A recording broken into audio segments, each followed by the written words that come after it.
Good morning students. हम लोग अपने लास्ट लेक्चर में बात कर रहे थे ह्यूमन ज्योग्राफी के सेक्शन ए का जो पार्ट सेक्शन ए का जो टॉपिक है मानव भूगोल का अन्य सामाजिक विज्ञानों से संबंध। इसमें इस टॉपिक को हमने स्टार्ट किया था और इसमें हमने बात करी थी कि मानव भूगोल जो है अ, उसका मानवीय विज्ञान के साथ साथ प्राकृतिक विज्ञान के साथ भी संबंध है। तो हमने इसमें मानव भूगोल का और समाजशास्त्र का जो संबंध है, मानव भूगोल और अर्थशास्त्र का जो संबंध है, मानव भूगोल और मानव भूगोल और मानव विज्ञान का जो संबंध है, मानव भूगोल और इतिहास का जो संबंध है, उनके बारे में आज हम इसी टॉपिक को आगे बढ़ाएंगे। और अब हम बात करते हैं मानव भूगोल का राजनीति विज्ञान के साथ जो संबंध है उसके बारे में। तो राजनीतिक विज्ञान जो है, आप में से कुछ स्टूडेंट्स के पास पॉल साइंस सब्जेक्ट भी होगा ऑप्शन में। तो राजनीतिक विज्ञान के अध्ययन का जो केंद्र बिंदु होता है वो है सरकार और या शासन व्यवस्था। ठीक है, साथ ही राज्य के जो विभिन्न प्रशासनिक कार्य होते हैं उनका अध्ययन भी राजनीति विज्ञान के अंतर्गत किया जाता है, जिसमें कि राज्य प्रमुख राजनीतिक संगठन जो होते हैं, राष्ट्रीय और अंतर्राष्ट्रीय सरकारी नीतियां जो है विभिन्न देशों की, आदि का अध्ययन जो है वो हम राजनीति विज्ञान के अंतर्गत करते हैं। राजनीतिक क्रियाएं जो हैं वो क्षेत्र विशेष के भौगोलिक वातावरण से सर्वाधिक प्रभावित होती है। ठीक है, राजनीतिक नीतियां देश में उपलब्ध प्राकृतिक संसाधनों के आधार पर निर्धारित होती है और संसाधन उपलब्धता किसी देश में किस प्रकार की है उसी के आधार पर देशों के जो आपसी संबंध होते हैं वो भी स्थापित होते हैं, वो काफी हद तक प्रभावित होते हैं। जो उपनिवेशवाद है उसका उदय अनुकूल भौगोलिक परिस्थितियों के कारण ही संभव हुआ, है ना।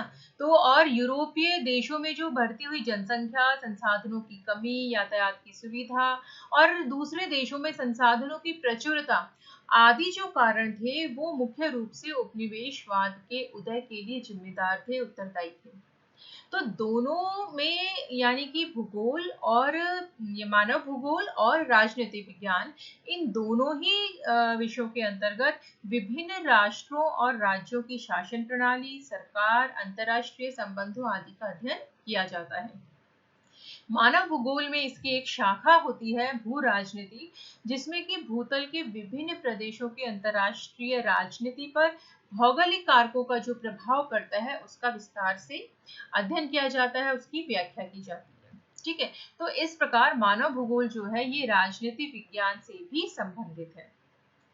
अब अगर हम बात करें मानव भूगोल और सैन्य विज्ञान के संबंध की, तो इन दोनों के अंतर्गत ही मतलब विभिन्न देशों की जो अंतर्राष्ट्रीय सीमाएं होती हैं, भौगोलिक स्थिति होती है, वातावरणीय दशाएं हैं, भौतिक और मानवीय संसाधन, जनशक्ति, सुरक्षा सीमा आदि का अध्ययन जो है वो मानव भूगोल के साथ साथ सैन्य विज्ञान दोनों के अंतर्गत किया जाता है।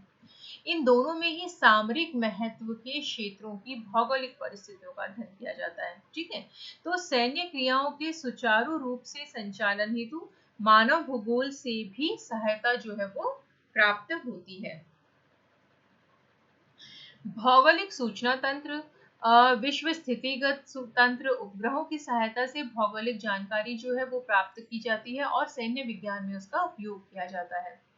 अब अगर आप यहाँ पर देखें मानव भूगोल, ये एक और टेबल के द्वारा मैं आप लोगों को दिखाती हूँ कि मानव भूगोल जो है इसमें अगर हम यहाँ पर देखें मानव विज्ञान, समाजशास्त्र, अर्थशास्त्र, इतिहास, राजनीति शास्त्र, सैन्य विज्ञान, ये जो है विभिन्न सामाजिक विज्ञान, इनका संबंध जो है मानव भूगोल की किन किन जो उपशाखा है उनके साथ है। अगर हम देखें तो मानव विज्ञान का संबंध जो है वो प्रजाति भूगोल से है, समाजशास्त्र का संबंध सामाजिक भूगोल, अर्थशास्त्र का संबंध आर्थिक भूगोल, इतिहास का संबंध ऐतिहासिक भूगोल, राजनीतिक विज्ञान का संबंध राजनीतिक भूगोल और सैन्य विज्ञान का संबंध सैन्य भूगोल से है। ठीक है, तो ये जो प्रजाति भूगोल, सामाजिक भूगोल, आर्थिक भूगोल, ऐतिहासिक भूगोल, राजनीतिक भूगोल, सैन्य भूगोल, ये सारी क्या है मानव भूगोल की शाखाएं हैं।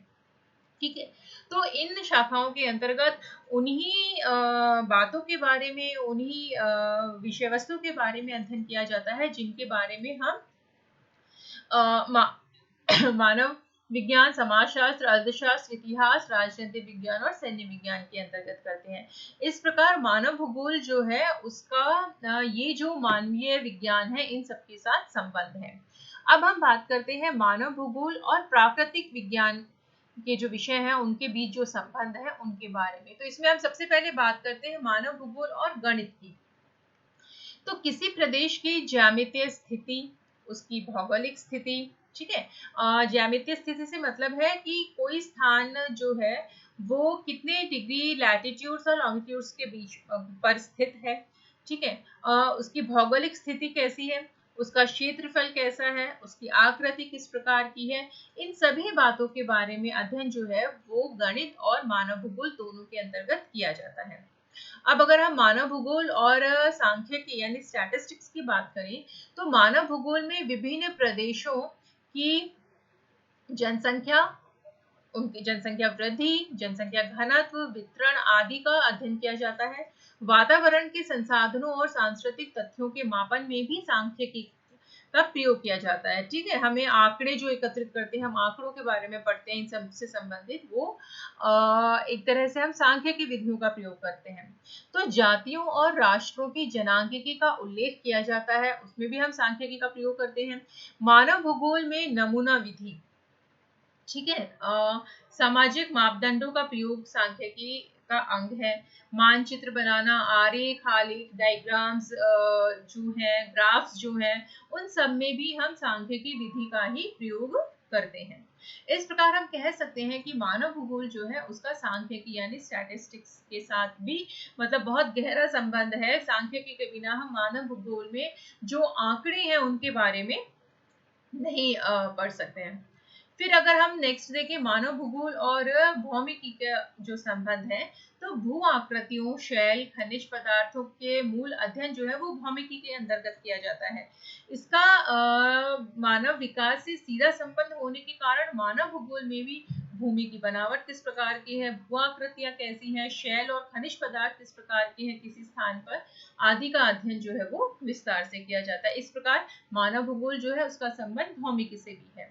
अब अगर हम बात करें मानव भूगोल और ऋतु विज्ञान या जलवायु विज्ञान जो है, हमारे क्लाइमेटोलॉजी जो है उसके बारे में, तो मानव भूगोल जो है उसका क्लाइमेटोलॉजी से भी संबंध है। जलवायु के अनुसार ही किसी भी प्रदेश विशेष में किस प्रकार की वनस्पति उगेगी, कैसे जीव जंतु वहां मिलेंगे आदि का निर्धारण होता है, ठीक है। तो जलवायु जो है उसका पूरा प्रभाव पड़ता है किसी प्रदेश की वनस्पति और जीव जंतुओं पर।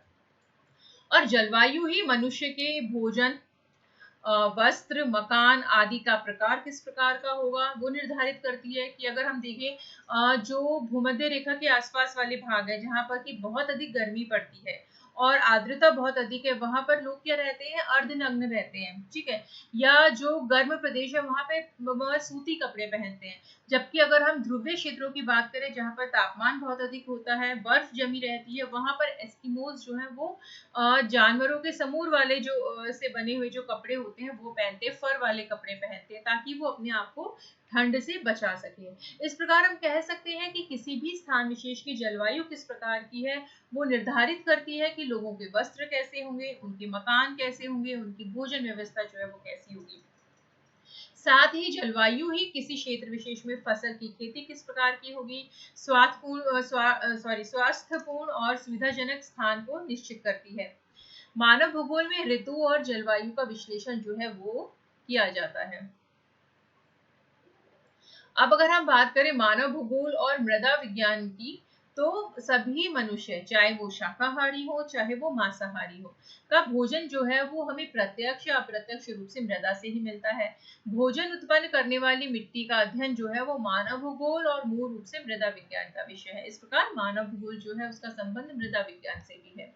मानव भूगोल और पादप पारिस्थितिकी की अगर हम बात करें तो वनों से ही मकान बनते हैं, ठीक है। वनों से ही मकान, जो लकड़ी प्राप्त होती है उससे मकान बनते हैं ना, तो वनों से मकान बनाने के लिए, जलाने के लिए ईंधन के रूप में लकड़ी, कारखाने के कच्चे माल के रूप में लकड़ी या और भी जो अन्य पदार्थ होते हैं, बाढ़ में मिट्टी के कटाव की रोक, प्राकृतिक संसाधन आदि मिलते हैं वनों से हमें। तो वनस्पति का मानव जीवन से गहरा संबंध हुआ ना।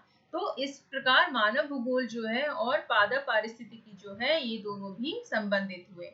अब अगर हम मानव भूगोल और प्राणी पारिस्थितिकी की बात करें तो पशुओं से विभिन्न उत्पाद प्राप्त होते हैं, हमें पता ही है, ठीक है।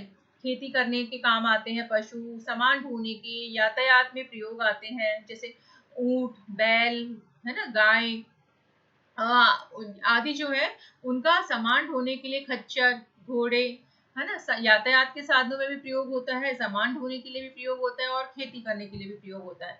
तो आर्थिक जीविकोपार्जन के अलावा मनुष्य के अनेक सामाजिक और सांस्कृतिक क्षेत्रों में भी पशु और मनुष्य जो है उसका गहरा संबंध होता है, संपर्क होता है, ठीक है। जैसे गाय को हम पूजते हैं तो सामाजिक और सांस्कृतिक रूप से गाय जो हमारे लिए पूजनीय है, तो मनुष्य का गाय के साथ गहरा संबंध हुआ, ठीक है। तो इस प्रकार मानव भूगोल और प्राणी पारिस्थितिकी जो है ये भी आपस में संबंधित है। अब अगर हम मानव भूगोल और जल विज्ञान या समुद्र विज्ञान की बात करें, ओशनोग्राफी की, तो जल की बहु उपयोग मतलब होते हैं, ये हमें पता है, ठीक है। प्राचीन सभ्यताएं जो है अगर हम देखें तो उनका विकास जो है, चाहे हम मेसोपोटामियन सभ्यता देखें, सिंधु घाटी सभ्यता देखें, नील घाटी सभ्यता देखें, है ना, मिस्र की सभ्यता, या हम चीन की सभ्यता देखें, तो उन सबका विकास जो है वो नदी घाटियों में हुआ, नदी के किनारे हुआ, क्योंकि नदियों के वहां पर परिवहन की सुविधा मिलती है, सिंचाई के साधन मिलते हैं, मिट्टी भी उपजाऊ होती है, ठीक है, जल शक्ति क्षमता अधिक होती है। तो इस प्रकार जल जो है वो मानव को प्रभावित करता है, ठीक है, उसके बहुउपयोगी होता है जल मनुष्य के लिए। तो हम कह सकते हैं कि मानव भूगोल जो है उसका और जल विज्ञान या समुद्र विज्ञान का भी आपस में गहरा संबंध है। इस प्रकार ये टॉपिक जो है हमारा ये पूरा होता है। इसमें हमने बात करी मानव भूगोल का मानवीय विज्ञानों के साथ कैसा संबंध है और प्राकृतिक विज्ञानों के साथ कैसा संबंध है। आई होप आप लोगों को समझ में आया होगा। Stay safe, stay happy, thank you.